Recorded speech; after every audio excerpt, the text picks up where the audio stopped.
Hello नमस्कार दोस्तों, आप सभी का स्वागत है हमारे यूट्यूब चैनल डियर पढ़ाकू पे। आज हम लोग जो है इस वीडियो में बहुत ही इम्पोर्टेंट क्वेश्चन करने वाले हैं। ये सारा क्वेश्चन जो है वो आपका बीपीएससी के द्वारा संभावित जो है वो बीपीएससी के एग्ज़ाम में आने वाले हैं या फिर सक्षमता परीक्षा जो आप लोग देने वाले हैं उसमें आने वाले हैं। तो चलिए हम लोग देखते हैं क्वेश्चन को। तो आइए हम लोग पहला क्वेश्चन पे चलते हैं दोस्तों।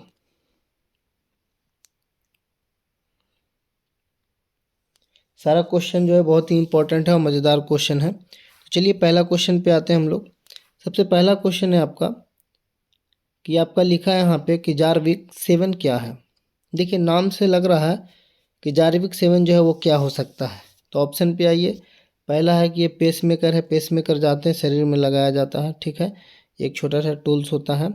ये एक बोल सकते हैं आर्टिफिशियल आँख है आपका, कृत्रिम आँख, या फिर आर्टिफिशियल हृदय है। देखिए इसको ऐसे याद रखिएगा कि जार्विक में आप समझ लीजिए कि जार्विक में जैसे जार्विक और जैसे जान, यानी ये जान होता है, ठीक है।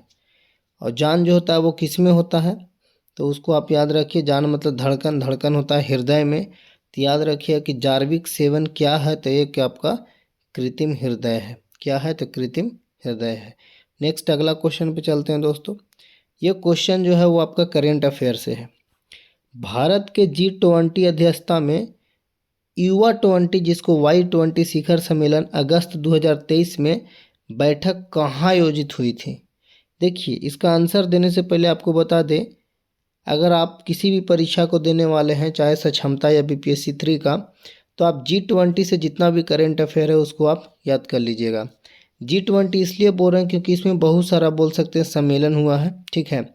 जैसे मैं अगर यहाँ बात करें तो आपसे पूछा है युवा 20, G20 के अंदर युवा 20 जो 2023 अगस्त में हुआ है वो कहाँ आयोजित हुई थी। तो दोस्तों ये आयोजित हुई थी आपका कहाँ, तो वाराणसी में। कहाँ हुई थी दोस्तों, वाराणसी में। उसी तरह से और भी बहुत सारी चीज़ें, जैसे में महिला सशक्तिकरण पे सम्मेलन कहाँ आयोजित हुआ था G20 का, तो उसका आंसर होता गांधीनगर। लेकिन यहाँ पे युवा का पूछा इसलिए क्या हो जाएगा, वाराणसी। नेक्स्ट आगे चलते हैं हम लोग क्वेश्चन नंबर 3 पे चलते हैं दोस्तों। क्वेश्चन नंबर 3 का है कि मृत मछली यानी मरे हुए मछली में निकलने वाली दुर्गंध किन यौगिकों के कारण होती है। वो आपसे ये पूछना चाह रहा है कि जो मरे हुए मछली होते हैं उसमें दुर्गंध कौन से यौगिक के कारण होता है। तो पहला लिखा है एल्डिहाइडिक यौगिक, दूसरा है सल्फर और तीसरा है अमीनो या फिर एक से अधिक में। तो दोस्तों याद रखिएगा जो दुर्गंध निकलता है वो अमीनो यौगिक के कारण होता है। किसके कारण, अमीनो यौगिक के कारण। Option number C. नेक्स्ट अगला क्वेश्चन जो है ये भी मज़ेदार सवाल है, पीरियोडिक टेबल से आपका सवाल है। तो आप थोड़ा सा पीरियोडिक टेबल को भी एक बार देख लीजिएगा, तो उसको रिवाइज कर लीजिएगा, मैराथन वीडियो उसका देख लीजिएगा। बोलता है इनमें से कौन सा अक्रिय गैस, ध्यान में रखिए, नहीं है। फिर से सवाल को सुनिएगा। सवाल है कि अक्रिय गैस नहीं है। तो सबको मालूम है कि अगर हम पीरियोडिक टेबल में देखें, पीरियोडिक टेबल का अगर सबसे लास्ट वाला पोर्शन ये जो राइट साइड में होता है ना, तो आप जानते हैं कि इसमें आपका होता है अक्रिय गैस, जिसको हम लोग बोलते हैं अक्रिय गैस। किसको कहते हैं, वैसा गैस जो किसी भी अभिक्रिया में भाग नहीं लेता हो, यानी वो न्यूट्रल रहता है। तो आपका हो गया हीलियम, इसमें होता है नियोन, आर्गन, क्रिप्टन, जेनॉन। ये सब जो है आपका कैसा है, इनर्ट गैस है, जिसको अक्रिय गैस कहते हैं। तो बोलता नहीं है। तो देखिए हीलियम भी अक्रिय गैस है, जेनॉन भी है, नियॉन भी है, यानी इसमें से कोई भी ऐसा नहीं है जो अक्रिय गैस नहीं है। इसलिए इसका आंसर होगा उपयुक्त में से कोई नहीं, उपयुक्त में से कोई नहीं। चलिए दोस्तों आगे चलते हैं। अगला क्वेश्चन जो है ये आपका मैथ का होने वाला है और ये बड़ा ही वीवीआई क्वेश्चन है। ध्यान में रखिए, आज के बाद ऐसा कोई भी सवाल दे तो आपको इसको कैसे बनाना है। तो चलिए हम लोग देखते हैं, थोड़ा इसमें टाइम लगेगा लेकिन समझ लीजिए अच्छा से। एक चावल के मूल्य में 20% का वृद्धि हो गई है। याद रखिएगा कि चावल का मूल्य में क्या हो रहा है दोस्त, वृद्धि, यानी बढ़ गया है मूल्य। यानी पहले अगर हम 100 रुपया में खरीदते थे तो अब चावल के दाम कितना हो गया है, तो 120 रुपया। तो कोई आदमी अपने खपत में कितना % का कमी कर दे ताकि उसके खर्च में कोई प्रभाव न पड़े। यानी कहने का मतलब वो जो इतना पैसा पहले लगाता था उतना ही पैसा आप भी लगाना चाहता है, बस उसका बोल सकते हैं मात्रा में कमी बेसी होगा। यानी पहले 100 रुपया में अगर 5 किलो चीनी खरीदता था तो अब उसको 120 रुपया देना पड़ रहा है, क्योंकि उसका वृद्धि बढ़ गया। लेकिन वो 5 किलो चीनी अब 5 किलो में नहीं आ पाएगा 100 में, क्योंकि दाम 120 बढ़ गया है। तो देखिए इसको कैसे करेंगे। पता है ये 100 से कितना बढ़ गया, तो 120। तो कितना बढ़ा बॉस, तो बोलेंगे कि बढ़ा है 20 रुपया। कितना में, तो 100 में नहीं, अब कितना बढ़ के हो गया है, तो 120 रुपया हो गया। ठीक है, अब बोलता है कि कितना प्रतिशत इसमें कमी करना पड़ेगा, तो परसेंटेज निकालने के लिए 100। कुछ नहीं करना है, 20 से काटेंगे तो 6 बार में होगा। अब बताइए 100/6, 100/6 को काटेंगे तो ये हो जाएगा 50, और ये कितना हो जाएगा 3। तो अब देखिए 50/3 को हम कैसे लिख सकते हैं, तो 16.2/3, 16.2/3। इसको और शॉर्ट में समझते हैं। देखिए जब भी ऐसा सवाल देना तो कुछ नहीं करना, आपको दिया हुआ क्या है, वृद्धि। तो जो भी ऊपर में रहेगा, तो देखिए वृद्धि बोले तो या तो प्लस रहेगा, ठीक है, या तो माइनस रहेगा, ऊपर लिखेंगे। अगर वृद्धि बोलेगा तो 100 प्लस बोल सकते हैं, प्लस करेंगे वृद्धि। अब अगर कमी कहेगा तो 100 माइनस करेंगे, ठीक है, और गुने आपका 100 हो जाएगा। अब इसको कैसे बनाएंगे, देखिए इधर बनाते हैं। बोला है ऊपर क्वेश्चन में 20% वृद्धि, यानी पहले वृद्धि किया, वृद्धि बोले तो प्लस, तो 20 लिख देंगे बट्टे में। फिर बोला 100 प्लस, यहाँ पे कहता है कि वृद्धि जब किया है तो नीचे 100 प्लस होगा, तो 100 प्लस बोले तो 120 हो जाएगा, और गुने आपको परसेंटेज निकालना है तो 100। काटिएगा दोस्त तो आपका ये आएगा। चलिए आगे चलते हैं। इसका आंसर 16.2/3 था। अगला क्वेश्चन है, निम्नलिखित में से कौन सा युग्म, युग्म कहने मतलब जोड़ा या पेयर, सुमेल नहीं है, यानी कौन मैच नहीं करता है। ये जो आपका दिया गया है वो आपका अयस्क और धातु से है। तो देखिए एल्युमिनियम का बॉक्साइड, आप लोग याद भी किए होंगे, नहीं जानते तो जान लीजिए, एल्युमिनियम का अयस्क जो होता है वो बॉक्साइड होता है। अगला है कॉपर का सीने बार। देखिए ये कॉपर यहाँ पे जो दिया है ना दोस्त, वो गलत दिया है। सीने बार जो होता है ना वो आपका होता है पारा का। किसका होता है, पारा का। और जिंक का होता है आपका कैलामाइन। तो इसलिए इसका आंसर होगा कौन सुमेल नहीं है। अगर बोलता कौन मेल है तब तो ए और सी दोनों होता, लेकिन कौन मेल नहीं है तो आपका बी वाला मेल नहीं है दोस्तों। नेक्स्ट अगला क्वेश्चन पे आते हैं हम लोग। ये आपका करेंट अफेयर से क्वेश्चन है। क्वेश्चन है कि बिहार के सहरसा जिले के किस पर्वतरोधी, यहाँ पे थोड़ा सा संशोधन कर लीजिएगा, पर्वतरोही होगा, यानी जो पर्वत पे चढ़ने वाले, ठीक है। उसके बाद बोलता है 36 घंटों में अफ्रीका की सबसे ऊंची चोटी कौन है, तो किलिमंजारो पर पहुंचने का रिकॉर्ड बनाया। यानी बिहार के सहरसा जिले के वह कौन से व्यक्ति हैं, ठीक है, जिन्होंने 36 घंटों में अफ्रीका के ऊंचे पर्वत किलिमंजारो पे अपना पहुंचने का रिकॉर्ड बनाया है। तो वो है इंसान लक्ष्मी झा। वो कौन है, तो लक्ष्मी झा, याद रखिएगा। नेक्स्ट आगे अगर चलते हैं, ये भी करेंट अफेयर है। बोलता है कि बिहार के किस मैथिली गायिका को बिहार रत्न सम्मान से नवाजा गया है। याद रखिएगा मैथिली गायिका है और बिहार रत्न सम्मान से नवाजा गया है। तो बताइए सम्मान यानी रत्न, यानी मैंने सोना चांदी की बात हो रहा है, याद रखिएगा सोना चांदी यानी कहने का मतलब सोनी चौधरी, सोना चांदी, याद रखिए यहाँ सोनी है ना, सोनी, तो रतन यानी सोनी चौधरी। बिहार रत्न सम्मान किसको मिला है, तो सोनी चौधरी को मिला है। आगे अगर बात करते हैं हम लोग, तो बोलता है ब्रह्मपुत्रा नदी का बहाव क्षेत्र है। अब देखिए इसको समझिएगा। अगर हम ये मैप बनाते हैं, ठीक है, एडजस्ट कीजिएगा मैप में। अगर हम ये मैप बनाते हैं, ठीक है, तो देखते हैं हम लोग क्या कि ब्रह्मपुत्रा नदी जो है हम लोग के यहाँ पे अरुणाचल प्रदेश से एंट्री मारते हुए ऐसे मेघालय सिक्किम होते हुए बांग्लादेश से ऐसे आते हुए इस साइड आपका बंगाल की खाड़ी में गिर जाती है।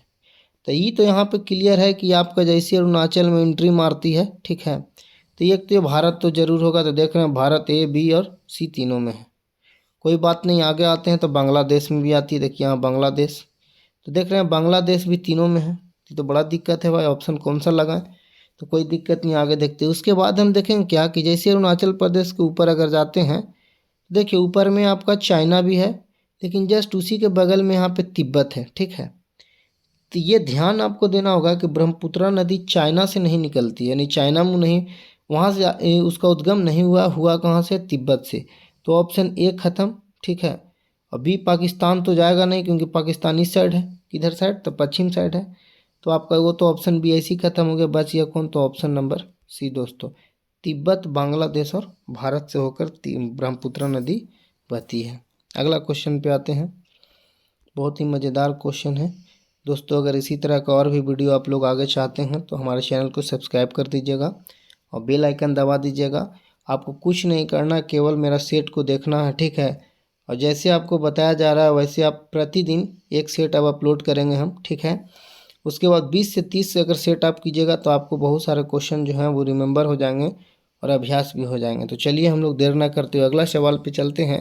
निम्नलिखित में कौन सा भारत का प्राकृतिक बंदरगाह है? देखिए बंदरगाह में भी कैसा पूछा है, तो नेचुरल, यानी जो नेचर के द्वारा बन गया हो, ठीक है। तो आइए हम अब बात करते हैं, अगर भारत की ही हम बात करें, ठीक है, तो इस बार पूरा भारत नहीं बनाएंगे, क्योंकि देखो इधर ये वाला सेक्टर जो है ऊपर में उत्तरी जो है वो आपका स्थल से है, यानी भूमि से जुड़ा हुआ है। नीचे दक्षिणी क्षेत्र में ही आपका बोल सकते हैं कि वो पोर्ट होगा। तो देखिए याद रखिएगा, यहाँ पे है आपका एक विशाखापट्टनम, ठीक है। कौन है, तो विशाखापट्टनम, वीपी लिख दे रहे हैं, ठीक है। और यहीं पे केरल है, तो केरल के बगल में क्या है, तो आपका कोची।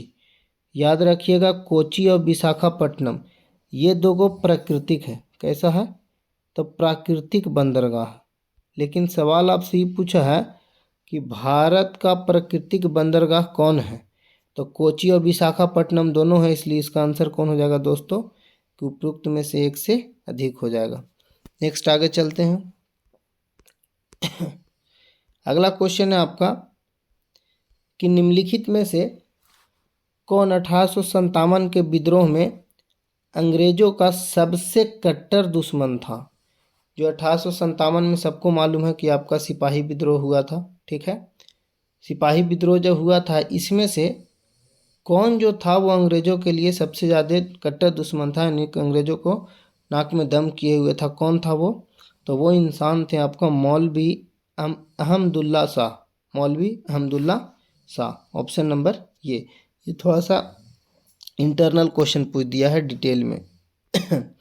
आगे अगर चलते हैं बोस, 1920 में कोलकाता में संपन्न भारतीय राष्ट्रीय कांग्रेस के विशेष अधिवेशन में महात्मा गांधी ने असहयोग के प्रस्ताव को प्रस्तावित किया था, जिसका विरोध किया था। अब समझिए इस चीज़ को, वो पूछना चाह रहा है आपसे कि 1920 का जो राष्ट्रीय कांग्रेस अधिवेशन जो हुआ था कलकत्ता में, उसमें महात्मा गांधी जी ने असहयोग का प्रस्ताव किया था, प्रस्तावित किया था, जिसका कोई एक इंसान था जो विरोध कर दिया था। और वो विरोध करने वाले इंसान थे आपका CR दास, यानी चित्तरंजन दास थे, जो कि बाद में फिर मान गए थे, ठीक है। मान क्यों गए थे तो आगे आपको पता चलेगा। इसका आंसर हो जाएगा CR दास विरोध किए थे, किसका, असहयोग के प्रस्ताव का। अगला क्वेश्चन पे आते हैं, तो देखिए 1923 में स्वराज पार्टी का गठन किसने किया था? यहाँ से दो सवाल, स्वराज पार्टी का गठन कब हुआ था, तो 1923 में। कौन किया था, तो देखिए वही बोले थे कि क्यों किए थे, तो CR दास और मोतीलाल नेहरू किए थे। बाद में जब ये सहयोग को मान गए थे, सहमति बना था, उसी समय इन लोगों ने स्वराज पार्टी का गठन किया था। कौन कौन किए थे, तो मोतीलाल नेहरू एंड CR दास किए थे। नेक्स्ट आगे चलते हैं। निम्नलिखित प्रधानमंत्रियों में से किसने भारत में क्रिप्स मिशन भेजा? अब देखिए थोड़ा सा यहाँ पर टेक्निकल सवाल पूछ रहा है ये, ठीक है। ये सवाल जो है वही बना सकते हैं जिनको थोड़ा सा बोल सकते हैं टाइम पीरियड का ख्याल होगा। क्रिप्स मिशन कब भारत आया था, तो 1942 में। ये वो काल है जब द्वितीय विश्व युद्ध हो रहा था। सबको पता है कि द्वितीय विश्व युद्ध जो है 1939 से 1945 तक हुआ था। हुआ क्या था कि अंग्रेज लोग जो है वो भारत में क्रिप्स मिशन को भेजा था भारतीय सैनिक को राजी करने के लिए, ताकि वो उनको विश्व युद्ध में सपोर्ट कर सके। लेकिन प्रथम युद्ध का लूर लक्षण देख के इन लोग सपोर्ट करने का में नहीं थे, इन लोग विरोध करने में थे, ठीक है। तो उस समय जो प्रधानमंत्री थे आपका ब्रिटेन का वो थे आपका विंस्टन चर्चिल। कौन थे बोस, विंस्टन चर्चिल। तो याद रखिएगा कि क्रिप्स मिशन को किसके काल में आया था, क्रिप्स मिशन, तो वो आया था विंस्टन चर्चिल के काल में। नेक्स्ट आगे अगर चलते हैं, भारत के विभाजन के संदर्भ में 1947 में नियुक्त सीमा आयोग की अध्यक्षता किसने की थी? ये तो सबको मालूम होगा। बताइए, भारत और पाकिस्तान का जब बंटवारा हुआ था, विभाजन जब भारत का हुआ था, तो भारत और पाकिस्तान जब बटा था तो वो बांटने वाले जो इंसान थे, जो कि आए थे ब्रिटेन से, जिनका नाम था रेड क्लिफ। इसीलिए भारत और पाकिस्तान के बीच सीमा का जो नाम है उसका भी नाम है रेड क्लिफ सीमा। इसलिए इसका आंसर हो जाएगा दोस्त रेड क्लिफ। क्या हो जाएगा? Red Cliff. आगे अगर चलते हैं हम लोग, अगला जो सवाल है वो मैथ का सवाल है। मैथ के सवाल में आपको थोड़ा सा टेक्निक लगाना पड़ता है और थोड़ा सा कुछ आपका प्रीवियस नॉलेज, जैसे a बराबर 1.9, b बराबर 2.1। तो आपसे पूछा है a plus 2ab plus B square. A square plus 2ab plus B square किसका फार्मूला है वो? तो a प्लस बी का होल स्क्वायर है। अच्छा, a और b दोनों का मान दिया हुआ है 1.9 प्लस 2.1। अगर इसका हम स्क्वायर करें तो देखो 1.9 में 1 जोड़ेंगे तो 2 हो जाएगा, फिर इधर 2 यानी इसको जोड़ेंगे तो 4.0 हो जाएगा। अगर इसको हम स्क्वायर करते हैं बोस तो 4 का स्क्वायर, पॉइंट तो ख़त्म ही हो जाएगा, 4 का स्क्वायर हो जाएगा 16, और 16 जो है ऑप्शन नंबर सी में, ऑप्शन नंबर सी में है दोस्तों। नेक्स्ट आगे बढ़ते हैं। कुछ नहीं है, बस क्वेश्चन देखते जाना, डरना नहीं। ये सेड एंड इंडिसेस का सवाल है। देखिए दोस्तों, एक चीज़ और बता दें आपको, अगर आप सेड्स एंड इंडिसेस नहीं पढ़े हैं तो आप इसको पढ़ लीजिए। आप एकदम 100% श्योर रहिए, आपका 1 से 2 सवाल पूछने वाला है तो पूछने वाला है, क्योंकि हम जैसा देख पा रहे हैं हर एक सेट में 1-2 सवाल चिपका दिया है। किसका? तो सेड एंड इंडिसेस का। ये टाइम टेकिंग सवाल होता है लेकिन टेक्निकल सवाल होता है। आइए इसको करते हैं हम लोग। लिखा है अगला में कि √3 का पावर 5 है into 9 square is equal to 3n into 3 into √3। अब देखिए समझिए, यहाँ पे भी √3 दिख रहा है, यहाँ पे भी √3 दिख रहा है। तो देखिए इसका थोड़ा सा कमाल समझिएगा। ये बताइए, √3 थोड़ा टाइम लगेगा लेकिन अच्छे से समझाएंगे। √3 और √3 को 2 बार गुना करेंगे तो क्या इसको हम 3 लिख सकते हैं? तो बिल्कुल लिख सकते हैं। अच्छा ये बताइए, ऐसा रूट कै गो है बोस? तो 5 गो है। तो आप ही बताइए, अगर हम ऐसे ऐसे 5 गो √3 लिखें तो आप अभी बताएं कि 2 गो मिल के एगो 3 हो गया, तो ये 2 गो मिल के एगो 3 होगा। यानी अगर ये भी हो गया 3 और ये भी हो गया 3, तो बताइए 3 और 3 कितना हो गया? 9। तो इसको अब समझिएगा, जो यहाँ पे लिखा हुआ है √3 5, यानी इसको लिख सकते हैं 2 गो रूट बराबर एगो 3 और 2 गो रूट बराबर एगो 3, फिर एगो खाली रूट बचेगा तो √3 लिख सकते हैं यहाँ पे। इसको इतना लिखे हैं हम, ठीक है। अच्छी बताइए, गुने 9 का स्क्वायर लिखा हुआ तो 9 का स्क्वायर यानी अगर हम करें, समझिएगा इसको टेक्निकल चीज़, 9 का स्क्वायर करेंगे तो 81। इसको अगर हम लिखना चाहें तो 3 के पावर कितना लिखेंगे? तो 4 होगा। 3 के पावर कितना होगा? तो 4 होगा। यानी हम डायरेक्ट यहाँ पे लिख दे रहे हैं 3 के पावर 4 बराबर। आगे आते हैं तो लिखा है 3n इंटू 3√3, 3√3 क्वेश्चन से। आप बताइए इक्वल है तो इसको काटेंगे तो देखिए रूट से रूट खत्म और 3 से 3 खत्म, यानी 3√3 खत्म। अब आपका बचेगा क्या? तो देखिए आपका इधर बच गया 3 के पावर 1 और यहाँ पे बच गया 3 का पावर 4। तो देखिए इस चीज़ को समझिएगा, 3 के पावर 1 और 3 के पावर 4 है तो जब गुना में रहता है तो पावर आपका जुड़ता है, तो 3 के पावर कितना हो जाएगा? 5। और इधर बराबर कितना हो जाएगा दोस्तों? तो 3 के पावर n। बताइए 3 से 3 अगर कटेगा तो n बराबर कितना हो जाएगा? तो n बराबर आपका दोस्तों हो जाएगा 5, इसलिए इसका आंसर क्या हो जाएगा? 5 हो जाएगा दोस्तों। नेक्स्ट आगे चलते हैं। अगला सवाल भी जो है वो भी बड़ा मज़ेदार सवाल है, प्रॉफिट एंड लॉस का सवाल है। किसी व्यक्ति ने एक वस्तु को 25% हानि पर 6,750 रुपया में बेची। कितना रुपया में बेचा? 6,750 में, वो भी 25% हानि पर। यदि उसको 15% का लाभ पर बेचता है तो उसका विक्रय मूल्य कितना होगा? तो देखिए इसको समझिए। समझना यहाँ पे क्या है, जैसे में मान लीजिए कि हम कोई वस्तु को खरीदे हैं कितना में? 100 रुपया में।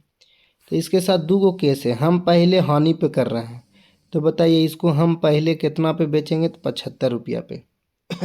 फिर हमको इस पे लाभ चाहिए, तो हम इसको बेचेंगे 15% के लाभ पे, यानी 100 रुपया हम खरीदे हैं तो बेचेंगे कितना में, तो आपका बेचेंगे हम 115 रुपया में।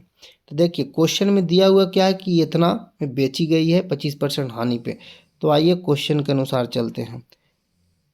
आपको 6,750 रुपया में बेचा गया है, कब, जब 25% का हानि था, यानी कहने का मतलब 75 रुपया में। यहाँ से समझिए 100 में था, 25% हानि हुआ तो इतना में। अगर इसको हम बेचते 15% लाभ पर, यानी 115 रुपया में, तब बताइए इसका विक्रय मूल्य कितना होता। जब इसको काट छाट कीजिएगा तो इसका आंसर हो जाएगा 10,350 रुपया दोस्तों। नेक्स्ट आगे चलते हैं। ये आपका रेशियो एंड प्रोपोर्शन से क्वेश्चन है। छोटा है देखन में, छोटा न लगे पर घाव करे, गंभीर वाला सवाल है। बोलता है 18 और 24 का तृतीयानुपाती निम्न में से है। तृतीय मतलब थर्ड जो है रेशियो, वो पूछ रहा है। तो देखिए अगर हम बात करें तो ये आपका रेशियो है और ये दो रेशियो के बीच में आपका ये प्रोपोर्शन है। तो आपका यहाँ और यहाँ हो गया पहला रेशियो और ये दूसरा ये रेशियो, ये दोनों रेशियो के बीच में प्रोपोर्शन है। तो मान लीजिए ये पहला टर्म 18 है, दूसरा टर्म 24 है, फिर यहाँ पे हमको 24 लेना है दूसरा टर्म, और ये आपसे पूछ रहा है x बराबर ठीक है। अब देखिए इसमें होता क्या कि जब आप रेशियो प्रोपोर्शन को एक साथ रखते हैं तो पता होगा कि बाहर का मल्टीपल, यानी फर्स्ट और लास्ट का मल्टीपल और सेकेंड और थर्ड का मल्टीपल इक्वल होता है। इसको ऐसे समझिए, यानी 18 गुने x इज इक्वल टू 24 गुने 24, ठीक है। यानी बीचे वाला का गुणफल बाहरे वाला का गुणफल के बराबर होता है। इसको काटेंगे तो ये कट जाएगा, 6 तिया 18 और 6 चौको 24। इसको काटेंगे तो 3 8 24। x बराबर अगर आपसे कोई पूछे तो 8 चौको कितना होगा दोस्तों, 32। और 32 जो है वो किस में है, तो ऑप्शन नंबर बी में है दोस्तों। नहीं समझ में आया तो फिर चलिए शॉर्ट में बताते हैं आपको। कभी भी तृतीय अनुपात पूछे तो इसको मानते हैं a और इसको मानते हैं b। तो आपको तृतीय अनुपात जिसको x मान लेते हैं तो x बराबर फार्मूला होता है b² बटे में a, b² बटे में a। तो b² का है कि मतलब b का मान 24 है, तो 24 गुने 24 और बटे में a कहे का मतलब हो गया आपका 18। काटिएगा तो 6 तिया 18, 6 चौको 24 और 3 8 24, तो 8 चौको कितना 32। यानी x बराबर फिर आपका कितना है दोस्तों, 32, जो कि ऑप्शन नंबर किस में है, 2 में है। चलिए देखिए जितना पॉसिबल हो रहा है मेथड उतना आपको हम बता रहे हैं, 2 3 जो भी हो। अगला जो क्वेश्चन है उसमें आपका क्वेश्चन क्या है कि यदि दिए गए आकृति x के किसी मान के लिए l पैरेलल m होगा। जैसा कि आपको दिख रहा है दो गो लाइन है, एक आपका l है और दूसरा m है, जिसका एक ट्रांसवर्सल है यानी प्रतिच्छेद रेखा है। और ये जो आपको दिख रहा है 3x + 5 और 4x, ये आपका इंटरनल एंगल है, ठीक है। तो आपसे पूछता है कि बता दो x का सम क्या होगा। तो देखिए एक पैरेलल लाइन में अगर ये आपका ट्रांसवर्सल हो तो ये दोनों इंटरनल जो आपको दिख रहा है इसका योग जो होता है ना, वो आपका कितना होता है, सम 180 होता है। तो कुछ नहीं कीजिए, ये दोनों को जोड़िए ना, 3x में जोड़ेंगे तो 7x हो जाएगा, +5 बराबर कितना होगा 180। उधर जाके घट जाएगा तो 7x बराबर 175।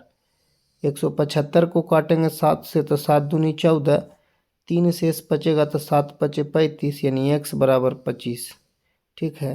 तो x बराबर आपका 25 आएगा दोस्तों। चलिए नेक्स्ट आगे चलते हैं। अगला जो क्वेश्चन है ये भी आपका बड़ा मज़ेदार सवाल है। अब एडवांस क्वेश्चन है अलजेब्रा का, फार्मूला बेस्ड है। कुछ लोग से तो बनवे नहीं करेगा, क्योंकि फार्मूला से डर लगता है। डरने का कोई बात नहीं, याद रखिए गिवन है x + 1/x बराबर √3। हमको x को लाना है x के पावर 3 यानी क्यूब में लाना है। कुछ नहीं करना है दोस्त, दोनों साइड क्यूब कर देना है। दोनों साइड क्या करना है? क्यूब कर देना है। अच्छी बताइए, जब दोनों साइड क्यूब करेंगे तो पहले फार्मूला हमको बताइए। अगर हम x + 1/x का फार्मूला लिख दें, चलिए x वाला बड़ा टेंशन में देगा आपको। सिंपल आते हैं, a + b का होल क्यूब अगर दे दे आपसे, पूछ दे कि क्या होगा, तो भैया इसका होता है a³ + b³ + 3ab + 3ab, छोटी ब्रैकेट a + b। अब देखिए इसी फार्मूला पे बनाएंगे तो आपका सवाल बन जाएगा। तो चलिए इसको याद कर लिए। अब आइए आगे इसको देखते हैं। जब दोनों साइड क्यूब कीजिएगा तो फार्मूला लगा रहे हैं हम, तो लिखेंगे x³ a³ कहने का मतलब x³ + b³ कहने का मतलब 1/x³ + 3a और b, तो b बराबर 1/x है, इंटू a + b। तो बताओ इंटू a + b कहने का मतलब x + 1/x, तो x + 1/x का मान कितना दिए हुए है? तो √3 बराबर, बताइए √3 का पावर क्यूब करेंगे, यानी √3 का, देखो √3 का पावर 3 करेंगे, यानी √3 को 3 बार गुना करेंगे तो ये हो जाएगा 3√3। 3√3। तो चलिए जब 3√3 हो गया तब इसको सोल्व करते हैं। देखिए EX से EX कट जाएगा, तो आप ही बताओ, यहाँ पे 3 बच गया, इसको कलर चेंज कर लेते हैं। चलिए कलर चेंज कर लिए, ये हो गया आपका 3, यहाँ दिख रहा है ना 3, और फिर ये √3 बच गया। तो जब इसको गुना कीजिएगा, इसको हम इधर छोड़ दे रहे हैं, इसी का वैल्यू हमको निकालना है, और ये आपका यहाँ पे बराबर है। तो बताइए जब x से x कट गया तो 3√3 इधर प्लस में है, तो उधर जाएगा तो कुछ ही होगा माइनस में। तो आप ही बताइए 3√3 उधर पहले से था, उधर गया तो माइनस में हो गया, तो दोनों कट के कितना हो गया? तो 0 हो गया, यानी x³ + 1/x³ का वैल्यू 0 होगा, जो कि ऑप्शन नंबर किस में है? ए में है दोस्तों। नेक्स्ट आगे चलते हैं। अगला जो सवाल है वो आपका है विद्युत चुंबकीय प्रेरणा। ग्रीन कलर जो है वो ज़्यादा सटीक नहीं लग रहा, आते हैं हम लोग, चलिए हम लोग ब्लू कलर कर लेते हैं। विद्युत चुंबकीय प्रेरणा का नियम का उपयोग निम्न में से किस में होता है? पहला है, देखिए जनित्र लिखा हो, यानी कहने का मतलब है जनरेटर, ठीक है, जनरेटर में, आमीटर में या विद्युत मोटर में। तो याद रखिए विद्युत चुंबकीय प्रेरणा का नियम जो है वो जनरेटर में होता है। किस में होता है? जनरेटर में। नेक्स्ट अगला क्वेश्चन है केमिस्ट्री का, एक कूलाम आवेश में इलेक्ट्रॉन की संख्या क्या होती है? ठीक है, तो एक कूलाम आवेश में जो होता है आपका, ये ऑब्जेक्टिव टाइप का, जिसको आपको ध्यान में रखना है, 6.3 × 10⁻12, ठीक है, 6.3 × 10⁻12 होता है, ठीक है, वो एक कूलाम आवेश में इलेक्ट्रॉन की संख्या, ठीक है। नेक्स्ट आगे अगर आते हैं, ये राइबोसोम में निर्माण होता है। वो पूछना चाह रहा है कि राइबोसोम में क्या निर्माण होता है, वसा होता है, ऊर्जा होता है कि प्रोटीन होता है? तो सबको मालूम है दोस्तों, हम लोग पढ़े हैं एक कोशिका टॉपिक क्लास 8 में, ठीक है। राइबोसोम को बोला जाता है प्रोटीन हाउस, यानी इसमें प्रोटीन का संश्लेषण होता है, प्रोटीन का स्टोरेज होता है, किसमें? राइबोसोम में। तो इसका आंसर हो जाएगा बी। नेक्स्ट आगे चलते हैं। अगला क्वेश्चन जो है ये भी केमिस्ट्री का, बोलता है प्रथम मानव निर्मित तत्व कौन है? देखिए है तो बहुत सारे तत्व, ठीक है, इसमें पूछ रहा है कि मानव निर्मित, यानी मैन मेड होना चाहिए, वो भी पहला बार, सबसे पहला कौन सा तत्व बनाया था आदमी ने? तो इसका नाम है पोलोनियम। पोलोनियम कौन सा तत्व है? पोलोनियम। नेक्स्ट आगे चलते हैं। अगला सवाल जो है, हाइड्रोजन का कौन सा समस्थानिक रेडियो सक्रियता का गुण प्रदर्शित करता है? देखिए हाइड्रोजन तो एक तत्व है, लेकिन उसका कोई ना कोई ऐसा तो जरूर है समस्थानिक जिसमें कि ठीक है, रेडियो एक्टिव का गुण है, क्वालिटी है। तो पहला है प्रोटियम, दूसरा है ड्यूटेरियम और तीसरा है ट्रिटियम और टाइटेनियम। देखो प्रोटियम को 1H1 बोला जाता है, इसको 1H2 बोला जाता है और इसको 1H3 बोला जाता है। तो जो रेडियो सक्रियता होता है वो 1H3 में होता है, इसलिए इसका आंसर हो जाएगा ट्राइटियम। ट्राइटियम। नेक्स्ट आगे है, चार्ल्स का नियम निम्न स्थिर होता है, यानी पर निम्न स्थिर होता है, यानी किसमें चार्ल्स का नियम जो है वो स्थिर यानी कांस्टेंट होता है। तो चार्ल्स का नियम जहाँ पे भी आए तो बोले तो दाव पर, यानी प्रेशर पे। नेक्स्ट आगे आते हैं, ये आपका रासायनिक सूत्र से क्वेश्चन है कि नमक का अम्ल नाम से जाना जाता है। तो देखिए जैसे ही नमक आया तो बहुत सारे लोग NCL मारेंगे, जो कि गलत है। वो सवाल ही नहीं पूछना चाह रहा है कि नमक को जाना जाता है, नमक का अम्ल पूछ रहा है। इसको तो सिर्फ नमक बोलते हैं जिसको हम लोग खाते हैं, ठीक है।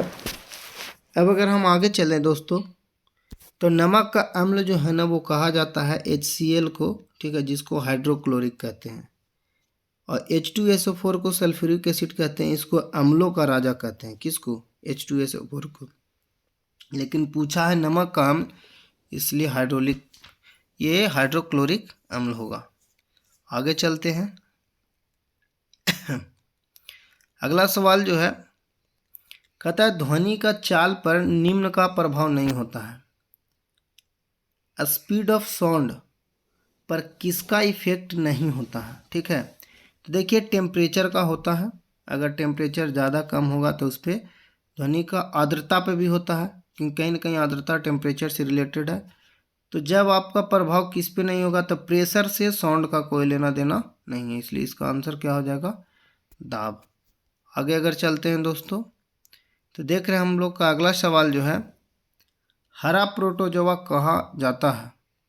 तो देखिए अमीबा तो है, वो तो होगा नहीं। यूग्लिना और पैरामीशियम की बात करें तो हरा जो है वो कौन होता है? यूग्लिना होता है। तो ये आपका यूग्लिना है। देखिए ये वन लाइनर क्वेश्चन है, जिसमें कुछ ज़्यादा ट्रिक नहीं होता है, जिसको आपको कुछ याद रखना है, ठीक है, वन लाइनर क्वेश्चन को। और कभी कभी वन लाइनर क्वेश्चन जो होता है वो बड़ा सोचनीय हो जाता है। अगला जो है सवाल बोलता है सूक्ष्म जैविकी के पिता कहा जाता है। किसको जो है वो सूक्ष्म जैविकी का कहा जाता है? देखिए एडवर्ड जेनर, ये तो वैक्सीन के हैं। लुईस पाश्चर, हाँ यही है, इन्हीं का आंसर होगा लुईस पाश्चर, ठीक है। सूक्ष्म जैविक के पिता कहा जाता है लुईस पाश्चर को। आगे चलते हैं हम लोग। तो आप जो है आज का सवाल यहीं तक था। चलिए दोस्तों, सभी को बहुत बहुत धन्यवाद, ठीक है। वीडियो पे आप लोग बने रहें। अगर आपको वीडियो अच्छा लगा हो तो आप इसको लाइक कर दीजिएगा, ठीक है। और बेल आइकन ज़रूर दबा लीजिएगा दोस्तों, क्योंकि और भी जो भी है वीडियो बनाया जाएगा उसका नोटिफिकेशन आप तक पहुंच जाएगा। चलिए सभी को हैव अ नाइस डे। मिलते हैं हम लोग अगले वीडियो में। जय हिंद दोस्तों।